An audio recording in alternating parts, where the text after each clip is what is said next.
Шилээр баяжсан хятад бүсгүй. Бүсгүй хүн тгээс эхэлж долларын тэрбумтон болсон түүх дэлхийд байхгүй. Азийн хамгийн өндөр хөгжилтэй Японд ч гэсэн тэрбумтон бүсгүй төрөөгүй. Америкийн нэгдсэн улс, Европт бүсгүйчүүд өвөг дээдсээс уламжилж авсан өв хөрөнгө, эсвэл нөхрөөсөө өвлж авсан хөрөнгөөрөө тэрбумтон болсон байдаг. Монголд төрөөс төрсөн тэрбумтон байдаг бол Хятадд тгээс эхэлсэн тэрбумтнууд байдаг аж. Тэдний нэг нь ядуу тарчиг амьдралаа өөрчилж чадсан хөдөө тосгоны нэгэн хятад бүсгүй байдаг юм. Үйлдвэрийн жирийн ажилчнаас үе олон хүнийг ажилтаа болгож тэжээсэн тэрбумтон бүсгүй зөвхөн Хятадд төрсэн бүлгөө. Түүний нэрийг Zhou Xunfei гэдэг. Энэ хятад бүсгүй бол дэлхийд алдартай Lens Technology компаниг үндэслэгч Хонконг 27 сая долларын үнэтэй өргөө ордны эзэн билээ. Тэр өөрийн хувийн нисэх онгоцоор Америкт Кремниевийн хүндийд очиж, эсвэл Өмнөд Солонгосын Сөүл хотод нисч очиод дэлхийн алдартай Apple болон Samsung компани удирдагчтай уулзалт хийж гэрээ байгуулдаг хүн.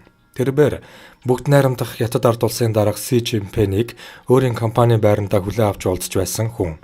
Бяцхан охин Жоу амьдралын хүнд бэрх замыг хэрхэн даван туулж амжилтанд хүрсэн гайхалтай түүхийг товч өгүүлье.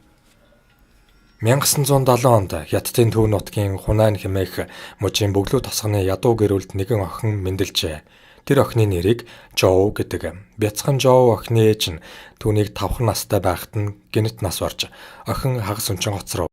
Эцэг Цюнфэйн цэргээс салгадаж ирээд 60-аад онд үйлдвэрт ажиллахнаар хөлсний ажил хийж байгаад үйлдвэрлэлийн осолд орж хуруугаа тастуулсан ажээ. Удалгүй эцгийнх нь хараа муудав.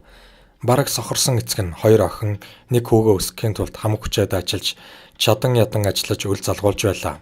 Эцэг нь хулсаар сандал, сакс хийж, дуу засварлаж 5-10 зоос олж арай хийж амьдралаа залгуулж байв. Энэ айлын том охин Бяцхан Жоу хар багасаа л гэрийнхээ ажилд тусалж, дүүнэрээ асарч, гахаа дахиагаа өсгөн ачилж тэжээж байлаа. Тэр үеийн Хятад тосгоны охтууд гэрээ ажилд тусалж, бүх насаараа тосгондоо амьдарч, нөхөрт гарч, хүүхэд төрүүлж, гэрээ эзэгтэй болдог байлаа. Харин Жоу охин өөр замыг сонгосон юм. Тэр бизнесийн замыг сонгосон. Эцэг нь 3 хүүхдээсээ ганц Жоуг сургуульд оруулсан юм. Бяцхан Жоу сургуульд идэвхтэй сайн сурж байлаа. Гэрээ ажлын хажуугаар хичээлээ давтаж, даалгавраа хийж амжуулдаг байлаа. Түүний багш нь дурсахдаа Жоу их авьяастай, их хөдөлмөрч охин байсан. Түүний бичсэн "Миний ээж" гэдэг зохиомжийг байнгын сурагчдад уншиж өгөхөд бүгд л нөлөөм сонгож байлаа гэсэн байдаг. Жоу охин удалгүй түүний амьдралыг оронгоор нэргүүлсэн нэгэн зоримог шийдвэр гаргалаа. Тэр 16 наснда сургуулаа орхихоор шийдэв. Учир нь тэр үед сургууль төгссөн хүн дээд сургуулийн дипломтой байсан ч сайн цалинтай ажил олж чадахгүй байлаа. Учир нь иймд тэр хот газар очиж сайн цалинтай үйлдвэр дээр ажиллахаар шийдэв. 1986 онд Хятадын хөдөө нутагт ажилгүйдэл их байлаа. Хөдөө нутагт ажил олох хэцүү байв. Хятадд тэр үед хөдөөнөөс хотод орж ирсэн ажилчид 270 сая төгрөж байлаа. 16 настай жаахан охин сургуулаа орхиж хамгийн өндөр хөгжилтэй эдийн засгийн тусгай бүс Гуандун мужийн өмнөд хотод очлоо. Тэнд тэрээр наг захында дүр амьдарч байв. Жоу Шинжэн хотод цагны шил үйлдвэрлэдэг нэгэн жижигхэн үйлдвэрт ажилд орлоо. Жоугийн анхны ажил болоо. Үйлдвэрийн дамжлага дээр зогсож бугуун цагны шилийг угсрах ажил байлаа. Цагт $1 орчим хөлстэй байв. Ажиллах нөхцөл хүнд байлаа. 1 хоногт 16 цаг тасралтгүй ажиллаж байв. Өглөөний 8 цагаас ямар ч ээлжгүй шөнө дунд 24 цаг хүртэл, заримдаа шөнийн 2 цаг хүртэл ажиллана. Тэр сарын 180 юаны цалингаа 3 удаа авсан юм. 3 сарын дараа Жоу ажлаас гарах өргөдлөө даргатаа өгөв. Тэрээр өргөдлөө бичгтээ сургуульд байхдаа миний ээж гэсэн эссе бичсэн шиг чин сэтгэлээсээ бичсэн юм. Ажлаас яагаад гарах болсон шалтгаанаа маш сайн ойлгомжтой бичжээ. Тэр өргөдөлтөө ажлын өдрийн норм тэнцүү биш байгаа тухай, ажлыг сонирхолтой бос болгож байгаа тухай, яаж үйлдвэрлэлийн үйл ажиллагааг сайжруулах саналаа хүртэл бичээд төгсгөлд нь үйлдвэрийн даргад намайг ажилд авч туршлага суулгаж өгсөн танд баярлалаа хэмээн бичжээ. Үйлдвэрийн дарга түүний өргөдлийг анхааралтай уншиж өргөдөлтөөр нь цохолт хийж ажлаас халагдахыг зөвшөөрсөнгүй. Харин түүнд хилцээний даргын албан тушаал санал болголоо. Ингээд Жоу тэндээ үлдэж 3 жил ажиллахдаа албан тушаал улам твшив. Түүний ажилтдаг үйлдвэрийн ойролцоо Шинжээний их сургууль байдаг байсан тул тэр ажил сургууль хоёрыг хослуулахаар шийдэв. Тэр Шинжээний их сургуулийн оройн ичнэ ангид сурж эхлэв. Тэр өөрт хэрэгтэй байсан салбарыг сонголоо. Их сургуульд тэр компьютерийн хичээл заалгаж, нэхлэн бодох, гайлын салбарыг судалж, хүнд ачааны автомашин жолоодох эрх ав. Тэр ганц зүйлд харамсдаг. англи хэл сурсангүйдээ харамсдаг. Үйлдвэр дээр Жоо үйлдвэрлэлийн ажиллагааг сайн судалсан юм. Энэ туршлага нь түүнийг дараагийн алхам хийгээд их тус олсон. Түүний нэг сайн чанар нь Жоо амжилтанд хүрээд хизээч нэг байрандаа зогсдоггүй, сэтгэл нь хандаггүй, үргэлж урагш тэмүүлж байдаг. 1993 онд үйлдвэрт ороод 6 жилийн дараа тэр 22 настайдаа хувийн бизнесээ нээхээр шийдлээ. Түүнд гэр бүл нь тусалж бүгд нийлээд $3,000 цуглуулв. Үйлдвэрт ажиллахаар түүний ах эгч үеэл 2 дүү нь ирж бүгд л түүний 3 өрөө байранд орцгов. Хүн 22 настайдаа голдуу ихтэй сургуулаа дөнгөж төгсөж байдаг цаг. Энэ үед Жоо хувийн компани байгуулан удирдах ямар ч хүнд ажлаас огт байдаггүй байв. Тэр үед хятадын эдийн засаг өсөж хувийн бизнес хөгжих таатай нөхцөл бүрдэж байлаа. Энэ алтан боломжийг Жоо алдалгүй ажиллалаа. Түүний компани бусад үйлдвэрээс илүү чанартай цагны шил үйлдвэрлэж эхлэв.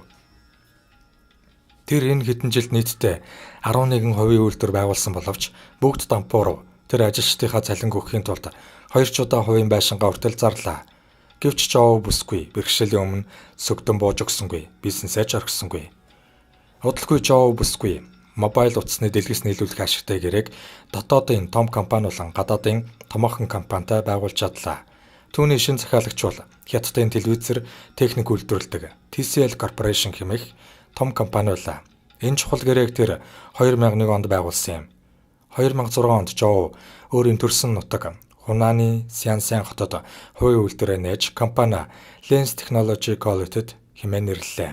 2003 онд Америкийн алдарт Motorola Solutions Inc. компани өөрсдийн үйлдвэрлэх гэж буй шинэ утасны шилэн дэлгэцийг хийж өгөхийг түүнд санал болгов. 2000 оны дэлхийн гар утаснууд ихэнх нь пластик дэлгэцтэй байлаа. Тэд зурагддаггүй шилэн дэлгэцтэй утас хийхийг мөрөөдөж байв. Америкчууд түүнтэй утсаар ярьж "Та ийм дэлгэц хийж чадах уу" гэхэд тэр чадна хэмээн итгэлтэй хариулсан юм. Хэлснээр тэр биелүүлсэн юм. Америкчууд дахин утсаар ярьж "Хэрэв манай утас дэлхийд алдартай болоод байтал дэлгэцэн зурагдаад хагараад байвал яах вэ гэхэд Жоо "Та нар санаа зовлтгүй. Бид зурагдах үгүйг нь ямагт ажиглаж харах болно" гэж Жоо хэлсэндээ урьж гар утасны хамгийн чанартай дэлгэц хийж чадсан юм. Түүний 2004 онд үйлдвэрлэсэн дэлгэцтэй гар утас сүүлийн 4 жилд дэлхийд даяар 130 сая ширхэг зарагдсан юм. Дараа нь удалгүй түүний компанид HTC, Nokia, Samsung зэрэг дэлхийн томоохон компаниуд гар утасны дэлгэц хийлгэх захиалга өгч эхлэв. 2007 онд Америкийн алдарт компани Apple их хэмжээний захиалга өгөв. Дэлхийн томоохон компаниудын захиалгын ачаар Жоо технологио сайжруулахаар хөрөнгө оруулж хамгийн чадварлаг мэргэжилтнүүдийг хөлсөлж ажилуулв. Дараагийн 5 жилд тэр Хятадд шинээр 3 хотод үйлдвэрээ байгуулв. 2015 онд хөрөнгийн биржээр гарч компанийн анхны хувьцааны арилжаа түүнийг тэр бомтон бизнесмен болголоо. Тэрээр эдгүй өөрийн байгуулсан компанийнхаа хувьцааны 87.9%-ийг эзэмшиж байна. Одоо түүний компани харьяа 32 үйлдвэр дээр 90,000 ажилчин ажиллаж байна. Толгой компани захиргаа нь Хятадын Хунан мужийн Чаншад ажиллаж байна. Төрсөн нутагт нь ажиллаж байгаа түүний үйлдвэр 800 акр газрыг эзэлдэг. Үйлдвэр нь өдөр шөнөгүй ажилладаг юм. Түүний үйлдвэр Америкийн нэгдсэн улсын Corning, Япон улсын Asahi Glass компаниас хамгийн чанартай шил авдаг. Авсан шилээ эхлээд дэлгэцний хэмжээгээр нарийн цэсэн. Дараа нь шилээ улам тунгалаг болгоно. Дараа нь шилээ кали, ионы уусмалт хийж улам батжуулна. Дараа нь будна. Илэрсэн дутагдлыг арилгана. Хамгийн сүүлчийн шатанд хамгаалтын шилийг цэвэрлэнэ. Бохроос хамгаалах болон зураасаас хамгаалах пленк наана. Ингээд дэлхийн хамгийн чанартай гар утасны дэлгэцийн шил бэлэн болно. Жоо захирал санаа нэгтээ хүчрхэг чадварлаг баг бүрдүүлж чаджээ. Тэр үйлдвэрлэлийн бүх дамжлага ажлын бүх явцыг нэг үрчлэн сайн мэддэг тул ажиллахад амар бүх ажилчид түүнд ихэд сайн ханддаг. Тэр бүх ажилчдаа сайн мэддэг. Тэдэндээ их халамж анхаарал тавьдаг ажээ. Хамт олонтойгоо тэр хизээч зөрчилддөггүй. Тэднийг маш сайн анхаарч эв найртай нэг гэр бүл мэт хамт олныг бүрдүүлж чадсан ажээ. Жоо захирал ажилчдаа доктортой өндөр цалин өгч, жилийн эцсийн үр дүнгийн их шагналд олгож, халуун устай вант орон сууцанд ажилчдаа өнгөө байрлуулж, өндөр мэдлэгтэй мэргэжилтнүүдтэй хөнгөлөлттэй орон сууц олгож, ажилтан бүрт нийгмийн даатгал төлж, ажилчдаа өнгөө сургаж байдаг юм. Түүний компани нийгмээс авна, нийгэмд буцаа өгнө гэсэн зарчмаар ажилладаг. Жоогийн компани Сычуаны газар хөдлөлтөнд өртсөн хүмүүст хандив тусалцаа үзүүлв. Энэ газар хөдлөлтөөс болж Сычуанд 70,000 хүн нас орсон байдаг. Түүний үйлдвэрүүд ядуу гэр бүлийн оюутнуудад тэтгэлэг олгодог юм. Түүний компани 100% бүтээгдэхүүнээ гадаадад экспортлж гаргадаг. Компанийнхаа орлогын 3/2-ыг Америкийн Apple, Өмнөд Солонгосын Samsung компаниас авдаг юм. Компани дараагийн алхам бол Япон, Өмнөд Солонгосын компаниудтай хамтран ажиллах явдал юм. Жоу бол олон мянган хүнийг ажлын байраар хангасан буянтай бүсгүй. Түүний Lens Technology Co. Ltd компанид эдгээр 90 мянган хүн ажилладаг юм. Тэр 90 мянган хүнийг ажлын байраар хангаж ажил амьдралтай залгуулсан юм. Олон хүнийг ажил амьдралтай болгоно гэдэг хамгийн том буянт үйлсийн нэг шүү дээ. Жоу 2 хүүхдийн ээж, 2 удаа нөхөрт гарсан. Анхны нөхөр нь үйлдвэрт ажиллаж байх үеийн дарга нь байсан хүн байлаа. Жоу түүнтэй 6 жил хамт амьдраад түүнээс салсан. Дараагийн нөхөр нь хамтран ажиллагч Жин Юнлун. Эдгээр Жоу нөхөр 2 хүүхдийн хамт Хонконгийн тансаг өргөндөө амьдарч ажиллаж байна. Түүнд Америк, Солонгос руу ажил хэрэгээр нисдэг хувийн онгоц байдаг юм. Харин Жоу бол их даруухан энгийн бүсгүй. Тэр хизээч өөрийгөө том захирал, бусдаас дээгүүр зэндааны хүн гэж үздэггүй. Тэрээр маш их төсвөр хадуучлалтай, шургуу дайчин зантай. Түүнд чадахгүй ажил гэж бараг байхгүй. Жоу ганцхан гол зорилготой байсан. Тэр нь амжилт бүхний үндэс болсон суралцах явдал байлаа. Хятадын хөдөөний бөглүү тосгоны ядуу тарчиг амьдралаасаа болж сургуулаа орхиж үйлдвэрийн ажилчин болж байсан 16 настай турхан жаахан охин эдүгэ 10 тэрбум Америк долларын хөрөнгөтэй дэлхийн хамгийн баян чинэлэг эмэгтэйчүүдийн нэг болжээ. Жоу дэлхийн хамгийн баян чинэлэг бизнесмен болоход юу нөлөөлсөн бэ? Нэгдүгээрт Жоу бол харахад турхан жаахан бүсгүй ч гэсэн хамгийн их төвчээр хатуучлалтай, зорьсон зорилгоо заавал биелүүлдэг. Ялагдал хүлээсэн ч заавал дахин босч ирдэг. Үйлдвэрлэлийн алхам бүрийг нарийн мэддэг. Үйлдвэрийнхээ технологиг үргэлж сайжруулж байдаг. Шинийг санаачилдаг, үр дүнтэй ажилтдаг. Хамт олонтойгоо эвсэг, багаар ажиллах чадвартай, алдаагаа дахин давтдаггүй. Үргэлж суралцж байдаг. Их хөдөлмөрч шургуу, дайчин чанартай ажээ.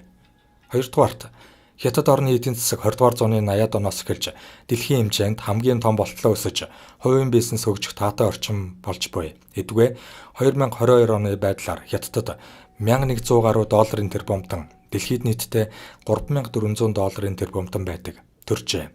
Энэ бизнесийн боломжийг Жоу бүсгүй чадварлагаар ашиглаж чаджээ. Эдгээр үндсэн нөхцлөөс шалтгаалж бяцхан Жоу охин инхүү тэрбумтлан болтлоо өсжээ. Тэр хүүхэд байхдаа хувцас загварын дизайнер болоход мөрөөдөлтэй байсан.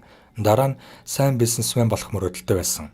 Жоу Цинфэй инхүү өөрийн хүсэл мөрөөдлөө биелүүлж эдгээр дэлхийн бизнесийн хатан хаан болж чаджээ. Үүнийг л self-made буюу өөрийгөө бүтээсэн хүн гэдэг юм да.